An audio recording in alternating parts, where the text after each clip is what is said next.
Hey there, Sono peeps. How's it going? Henry here. Really excited to bring you this one, Ocular Ultrasound. Been working on it for a few days, or Ophthalmic Ultrasound, whatever you want to call it. So let's get right into it. The objectives of this lecture are, we're going to go over the anatomy, indications, and then all the pathologies you can potentially see with ocular ultrasound. For starters, I want to bring up the thermal index, mechanical index, and power. What's recommended for eye ultrasound is a thermal index in this region here from 0 to 1 and from 0 to 0.3, but definitely less than 0.7 for a mechanical index. And you could also lower the power of the ultrasound machine. You could lower it all the way down to like 10% and still get good images. So just want to bring that up. Ultrasound does have the potential to heat up tissues, and I don't want you guys scanning yourselves or scanning people and frying your optic nerves and heating up and making little eggs out of your eyeballs. All right, so remember, safety first and the Elara principle. So technique. I've seen many posts talk about techniques where they use a humongous glob of gel over the eye, and that's fine. You can use that, especially in adults. A little harder on kids because they're not going to allow that. But in adults, if they're able to close their eye, you can put as much gel as you want. What's good about that is that it allows you to not have to put so much pressure onto the eyeball, especially if there's like trauma or injury. And it gives you very nice acoustics. You could also use a Tegaderm film, put that over the eyelid. But just keep in mind that these things are very sticky and you can pull out some eyelashes. And if your patient has, let's say for instance, they have fake eyelashes for fashion purposes, you know, they might have that. You'll take that off completely. So that's one thing to keep in mind. I don't really use these, but you can. You should use sterile gel whenever possible. When you do use that technique with a huge glob of gel, some of that gel might get into the eye and the ultrasound may cause a little irritation. So that's something to keep in mind. For transducers, remember the area where the eye is kind of concave there, and you're going to want to use a transducer that fits well there. So you're curved, you can get good images with a curved transducer, right? Because this can go all the way to 6 megahertz. But it's not going to fit in transverse. You'll be able to get some images, but in sagittal, you won't. Same thing with the 15. And this one, you might have some penetration issues. A great probe that I often use would be the 9L, especially when doing transcranial Dopplers on young ones and old ones too. When we're doing the ophthalmic artery, I like to use this one. This is an option, but this one goes up to 4 megahertz, 5 megahertz. It's a sector probe used for cardiac, and you can use it for abdomen, like in big patients. But I mean, I guess you can use that. This is another option. The sector that goes up to 10 megahertz. So you'll have flat surface, which is good for contact if you have to make contact with the eyelid, and it goes up to 10 megahertz, so that's good. Another one that I've used is this one. This one's good, especially when in the images where I'm showing the iris. You get really nice pictures of this one. You might have some depth issues with this, but this goes up to 18. Usually when I use it, I put it at 15 megahertz. If I want to get some depth, I'll take the harmonics off. And once you take the harmonics off, you can go down to 9 megahertz. And what's good about this one is small footprint, so you can scan the eye in any which way, and it will definitely fit. These little portable probes, the V-Scan, the linear actually has a smaller face than this one, so it would fit pretty good for the sagittal and transverse views. So you want to take sagittal and transverse views and kind of scan, divide the eyeball into quadrants, scan the quadrants. Also sweep. When you're sagittal, sweeps from side to side. When you're in transverse, sweep from superior to inferior, and also stay stationary and have the patient move their eyeball. Because when there's like vitreous hemorrhage or something, you can see the hemorrhage floating around. Or if there's floaters or foreign objects or anything, you can have them move their eyes, and that will show that a little better. All right, so now for anatomy. So here is my eyeball. This is with a 9L, and here's a corresponding anatomical image. So let's go over the anatomy. From top to bottom, you have the cornea, which is this section right here, which is the transparent anterior portion, which covers the anterior chamber, the pupil and iris. Then you have the sclera, which is the white of the eye. It continues with the cornea. Okay, then you have the anterior chamber, which is right here, the iris, the pupil, the lens, and then this whole area is the vitreous humor or vitreous chamber. This area is filled with the vitreous humor, which is a clear gel that's mostly water. And then you have the inner lining, which is important for us, and that's the retina. So this is anatomy that's going to be important for you as a sonographer or a POCUS user for ultrasound purposes. And this is, again, the sclera that goes around. The optic disc would be around here. Here's the fovea. you're not going to really see that on ultrasound. And then you got the optic nerve. And then in the optic nerve, you'll be able to see the retinal artery, which is very important too. Above here is the skin, and then you see some gel here. And on either side over here of the eyes, you'll have the extraocular muscles, which don't really show very well on ultrasound. All right, so here's the optic nerve, and this is how we measure the optic nerve sheath. So you want to measure from the optic disc 3 millimeters down, and then from outer to outer. And normally in adults is less than 5 millimeters. All right, and here's a view of the retinal artery. And the retinal artery is a branch of the ophthalmic artery. Okay, here's a pretty much coronal view. So I'm going through the eyeball like this to see the iris. And this is the pupil right here. And here you can see the pupillary light reflex. This is a consensual reflex. Normally light that is directed to one eye produces pupil constriction in both eyes. So the consensual response is a change in pupil size of the opposite eye to the one that's being illuminated. And the clinical significance for this is if you were scanning somebody that has trauma to the eye and is very swollen and you want to see a pupillary response in that eye, you can put a light on the other one and scan that one and see if the pupil reacts. Other than that, it's a pretty cool party trick. Here's how to scan the iris. First, just put some gel. You don't need that much. Literally a film will do. It's just a little wet. Go transverse on your eyelid like that. So there's my eyeball right there. You can see the optic nerve back there. Right there. That's the lens right there. Okay, and my ocular movements, if I move my eyes side to side. Get that iris view I showed you yesterday, you're gonna have to get it pretty coronally to get it. And that's it right there. It's crazy, it looks like a Pokemon ball. All right, so indications for imaging.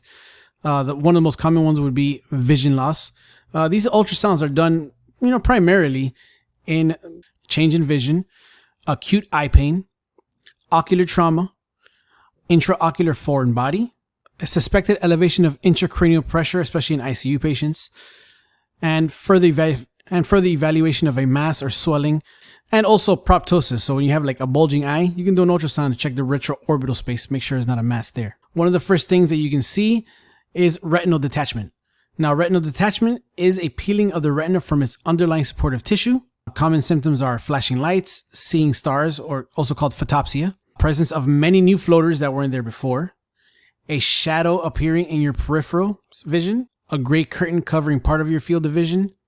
This is more commonly seen in people over the age of 50 that have suffered from severe myopia, uncontrolled diabetes, trauma, and sometimes post-cataract surgery. All right, so here's a case. Here's the left eye. It's normal. I mean, you can bring down the gain to kind of get rid of those echoes, make sure, but you can see those are artificial echoes. And then here you got this thin, serpiginous, echogenic line representing the retina that's been peeled off and is tethered to the optic nerve, which is very important because if you have just a linear structure like that that's not tethered, it can be a posterior vitreous detachment.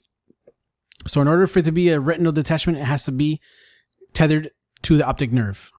Now, there's 3 types of retinal detachment. The first one being rhegmatogenous, and that's the most common type. That's when there's a hole or a tear in the retina that allows fluid to accumulate under the retina. The detached retina loses blood supply and can lead to blindness. And all types of retinal detachments are a surgical emergency because they invariably will lead to blindness. All right, then there's a second type called tractional. That's when scar tissue forms in the retina, which causes the retina to pull away. And this is seen often in patients with poorly controlled diabetes. And then you have exudative, which is fluid accumulation between the retinal layers, but there's no tear. This is seen in patients with macular degeneration, injury to the eye, tumors, or inflammatory disorders. So here we have 2 cases with linear structures within the eyeball. Here you see a thin linear structure and an almost completely anechoic vitreous chamber. And you can see that it's tethered like a tent to the optic nerve. So that's a retinal detachment. And then here you can see a linear structure, but you can kind of see that the echogenic lining of the retina is still there. And this is a posterior vitreous detachment. Also might be present with some vitreous hemorrhage. Here's another case of retinal detachment. And you can see the thin serpiginous echogenic retina just flapping around as the patient moves their eye. And here's a case of vitreous detachment. And you can see here, you have a kind of thin echogenic line with echogenic fluid behind, more anechoic anterior, but it's all the way through without any attachment to the optic nerve. So this is a vitreous detachment, probably with some hemorrhage. Second condition you can see is vitreous hemorrhage. And this is extravasation of blood into the vitreous chamber. Symptoms usually are blurred vision, floaters, reddish tint to vision, which is the blood. Again, photopsia, or seeing flashing. And on ultrasound, you'll see what's called the washing machine side. That's when the patient turns their eyes side to side. The hemorrhage will spin around like clothes in a washing machine. Causes of this are diabetic retinopathy, trauma, retinal tear or detachment, and posterior vitreous detachment. Less common causes is proliferative sickle cell retinopathy, macroaneurysms, age-related macular degeneration, and Turson syndrome. Turson syndrome is a vitreous hemorrhage that occurs concurrently with subarachnoid hemorrhage. So here you have a patient with their eyes going side to side, and you can see the swishing of the hemorrhage inside the vitreous chamber.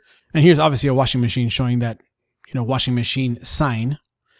Here's a more clear one. As the patient turns side to side, you can see that whirlpooling or washing machine sign. But is this a vitreous hemorrhage? This is not. This is a good case to show something that can mimic a hemorrhage. This was thought to be a hemorrhage upon presentation. The POCUS doctors that did the ultrasound called it as such. When this person was seen by ophthalmology, they did not have a hemorrhage, and they instead had asteroid hyalosis, which is a degenerative condition seen in increasing age. What happens is calcium lipid complexes are suspended throughout the collagen fibrils of the vitreous humor. Up next is central retinal artery occlusion. This is an atherosclerotic condition. It's an embolism of the central retinal artery, often coming from the ICA. A little piece of plaque breaks off, finds its way up into the siphon, into the ophthalmic artery, and ends up here in the central retinal artery, right where the optic nerve meets the... These patients commonly present with painless monocular vision loss, so vision loss in one eye. The incidence is about 1 in 100,000 patients, seen commonly in patients over 50 years of age. And on ultrasound, you'll see a bright dot sign, which is the actual plaque that's stuck in the central retinal artery. When you Doppler that area, it won't have any flow either. And definitely won't have any flow beyond where that bright dot is. Causes are any cardiovascular disease that might increase atherosclerosis, glaucoma, smoking, diabetes, hypertension, you name it. Here's a still image showing that bright dot sign. It is thought that irreversible damage to the neural tissue can happen approximately after 15 minutes of a blockage to the retinal artery. So these patients may need some type of treatment like thrombolysis, anticoagulation, etc. Another condition ocular ultrasound can be used for is increased intracranial pressure, especially in patients in the ICU that are there for many reasons that can cause increased intracranial pressure, like hydrocephalus, cerebral hemorrhage from subarachnoid hemorrhages, aneurysms, brain injury, brain tumors, infectious causes as well, like encephalitis. Patients with increased intracranial pressure usually present with altered mental status, headache, blurred vision, feeling less alert than usual. They may have vomiting, or weakness, or fatigue. Like I mentioned earlier, measuring the optic nerve from the posterior retina where the optic disc is, measuring 3 millimeters down, and then measuring across from outer to outer, normally less than 5 millimeters. So if the optic nerve sheath is greater than 5 millimeters, that may be indicative of increased intracranial pressure. Sometimes there may also be papilledema, which is swelling from the increased intracranial pressure, which causes optic disc bulging. So for that, you'd want to measure from the retina to wherever the edge of the disc is bulging, and anything greater than 0.6 millimeters is considered papilledema. Here you have a case that has both. You have the enlarged optic nerve at 0.7 centimeters or 7 millimeters, and then the optic disc you can see bulging right here. And if you measure that, that's definitely more than a millimeter. If this is 3 millimeters, that's probably a millimeter. So it's definitely more than 0.6 millimeters. Now, some patients have a condition called idiopathic intracranial hypertension, aka pseudotumor cerebri, and that's a condition characterized by increased intracranial pressure without a detectable cause. So there's no tumor, there's no bleed. The main symptoms are headache, vision problems, ringing in the ears, and shoulder pain. And these people can have a enlarged optic disc and optic nerve upon measurement. And over time, this can lead to vision loss. Moving along, here's 4 cases of optic nerve sheath diameter that's dilated or enlarged. There you can see, there's no measurements, but you can see qualitatively that these are enlarged. This was a little hard to see, but disc bulging, disc bulging, disc bulging, again, disc bulging, and then enlarged optic nerves. This one not as clear. Another condition that you can see with ocular ultrasound is lens dislocation. This is a pretty neat finding. I mean, not for the patient, obviously, because you don't want to have your lens dislocated. But as we went over the anatomy, the lens is usually right here, posterior to the iris, right behind the pupil.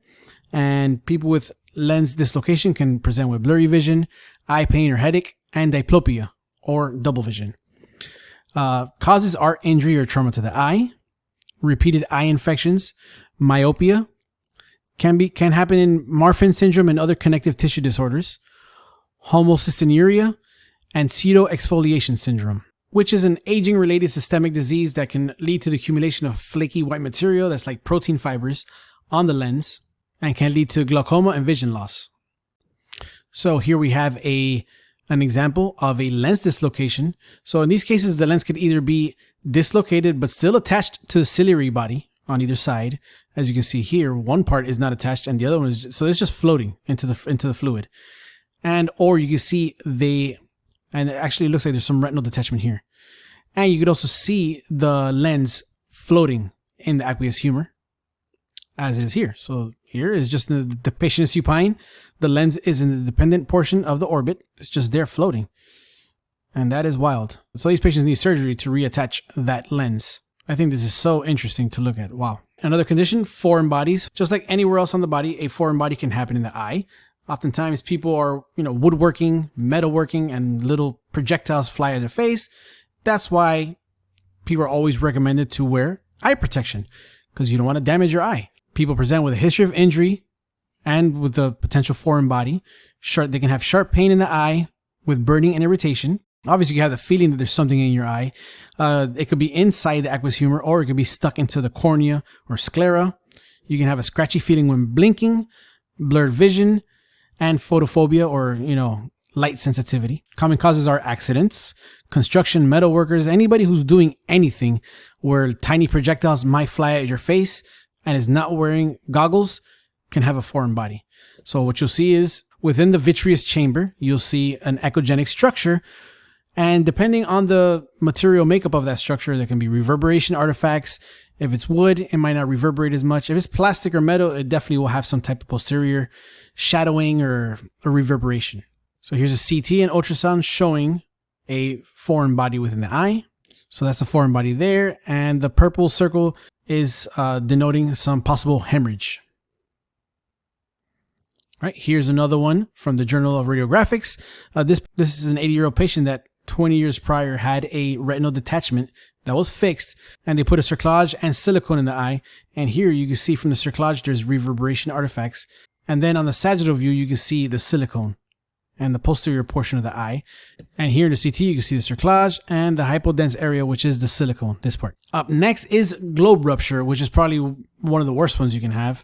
Now, this is what it sounds like, just like the rupture of any organ. Obviously usually caused from some type of blunt force trauma or some penetrating trauma that's causing a full thickness penetration of the sclera or cornea and just obliteration of the entire globe. Oftentimes, you're going to have no discernible anatomy. Here you can see some discernible anatomy. You can see the anterior chamber, the lens, and then the vitreous body, which appears to just be filled with echogenic heterogeneous material, very amorphous. That's most likely hemorrhage. Here, not so much. A lot of soft tissue swelling, and then just a very amorphous glob, as also here. So on ultrasound, you may see foreshortening of the anterior chamber. You may see volume loss in the entire eye when compared to the other eye. And this is usually a pretty, terrible condition.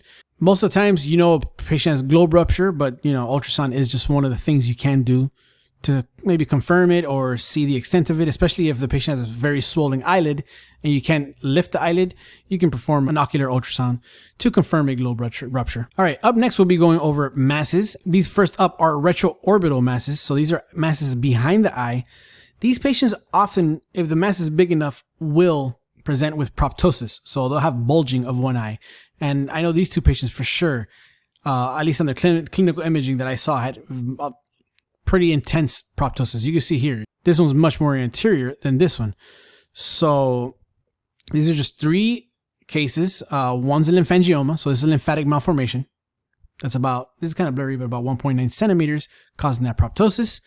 This is a meningioma. That's the lesion there. And this one is a very heterogeneous lesion with a lot of vascularity, which is a hemangioma. And sometimes you could also have other types of vascular malformations like arteriovenous malformations or just venous or slow flow venous malformations. So it's good to know. Obviously, these patients usually require other imaging like MRI in these cases. So malignancies. We could also see intraorbital or intraocular tumors that are of the malignant variety. One of the most common ocular cancers is melanoma, and they usually start in the uvea, which contains the choroid. You know, these cells in the eye are pigment cells. So as they are pigment cells, any pigment cells that produces melanin in the body can have a melanoma. Another type is retinoblastoma. It's a rare cancer, but it's the most common eye cancer in children. Many people actually know that these cancers are sometimes found incidentally in photographs. Family will take a picture of the child, and one of the eyes will reflect light differently, and they'll have a normal looking eye, and then the pupil of the other eye, it'll be white. And that's the tumor itself reflecting the light. So the child may lose vision and quite often needs surgical removal of the entire eye. Another type is a primary intraocular lymphoma. So lymphomas are blood malignancies that develop from the lymphocytes. The eye is not a common location, but it can happen in the eye. And when eye lymphomas do happen, they're almost always Hodgkin's type. And they're more common in the elderly and immunocompromised patients, like patients with HIV/AIDS, for example. And then you have metastatic eye tumors. Common sites of primary tumors that metastasize to the eye are breast and lung cancer, also gastrointestinal cancers, and other types of cancers too. So here we have an example of a choroidal melanoma. Here's a little diagram I did with a kind of, tumor type thing. This one's obviously much larger, but here you see the anterior chamber there. Very large space occupying mass in the posterior part of the eye, extending pretty much almost 2/3 of the entire chamber. The fluid around here is heterogeneous or is echogenic. This would be a good image to put Doppler on to see what kind of vascularity this mass has. So here's an example of retinoblastoma. And you can see this tumor is very large, taking up the entire vitreous chamber. Here you can see the lens and the anterior chamber anechoic. But that's a very large tumor. Again, this would be a good image to put color Doppler on to see what kind of vascularity this has. Also maybe increase the depth, see if there's any extraocular extension of that, but it's an impressive image. All right, ladies and gentlemen, that's pretty much it. So this is a primer just to get you guys started on, all the ocular findings you can have. Eye ultrasound seems pretty cool. This is going to be included with a blog post. In the blog post, I'm going to have more, a few more things. It's more in depth for your reading pleasures. I'm going to include, like glaucoma, stuff like that. That's, things that are not, commonly seen. But it's cool that ultrasound is an adjunct to all those things. Definitely could be used in the ER when there's no ophthalmologist around. I don't think, for the most part, as sonographers, we're going to be seeing this ordered in departments as much. This seems to be almost primarily something that POCUS enthusiasts are using. So these ER docs that are getting their fellowships and training in ultrasound are really, gung-ho about using ultrasound. And it's cool to see that, that enthusiasm in ultrasound that we also have, especially when we were starting out. I still do. We're approaching the end of the year, and I'm excited to start another new year. I'm going to be doing much more presentations. I'm going to be doing presentations. I'm going to do a whole thing on scrotal ultrasound and include, just pack as much scrotal pathology as I can.